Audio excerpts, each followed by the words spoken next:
యువిఐటిస్ అనేది కంటికి సంబంధించిన ఒక కండిషన్ అండి.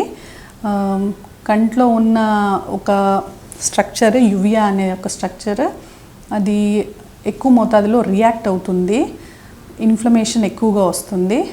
ఈ కండిషన్ని మనము యువిఐటిస్ అంటాము. అగైన్ యువిఐటిస్లో మళ్ళీ కేటగిరీస్ ఉంటాయి. యాంటీరియర్ యువిఐటిస్ అని, అంటే కంటి ఎదురు భాగం ఎఫెక్ట్ అవుతే యాంటీరియర్ యువిఐటిస్, మధ్యలో భాగం ఎఫెక్ట్ అవుతే ఇంటర్మీడియట్ యువిఐటిస్, వెనుక భాగం ఎఫెక్ట్ అవుతే పోస్టీరియర్ యువిఐటిస్ అని అంటాము. అన్ని భాగాలు కూడా కంట్లో ఒకటేసారి ఎఫెక్ట్ అయ్యే అవకాశం కూడా ఉంటుంది. కారణాలు రకరకాలుగా ఉంటాయి.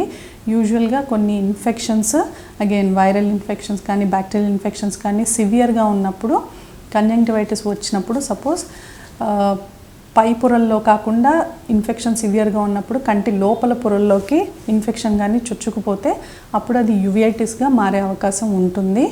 ఈ ఇమ్యూన్ మీడియేటెడ్ కండిషన్స్ ఉంటాయి, లైక్ రుమటాయిడ్ ఆర్థరైటిస్ కానీ యాంకలోజింగ్ స్పాండైలైటిస్ అని, ఇలా కొన్ని రకాల కండిషన్స్ ఉంటాయి.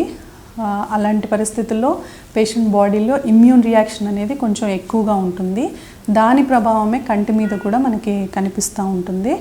సో అలాంటి సిచ్యువేషన్ వచ్చినప్పుడు పేషెంట్ ఆఫ్థాల్మాలజిస్ట్తో పాటు రుమటాలజిస్ట్ని కూడా సంప్రదించి తగిన ట్రీట్మెంట్ తీసుకుంటేనే కంట్లో కూడా వచ్చే యువిఐటిస్, పదే పదే వచ్చే అటాక్స్ అనేవి కంట్రోల్లోకి వస్తాయి. బికాస్ ఈ అటాక్స్ రిపీటెడ్గా వస్తే కంట్లో కొన్ని పర్మనెంట్ మార్పులు జరిగి గ్లాకోమా రావడము ఇలాంటి కాన్సిక్వెన్సెస్ వస్తాయి. కాబట్టి కంట్లో పర్మనెంట్ డ్యామేజ్ అయ్యే రిస్క్ ఎక్కువ ఉంటుంది. కాబట్టి టైంకి ట్రీట్మెంట్ తీసుకోవడం వెరీ ఇంపార్టెంట్.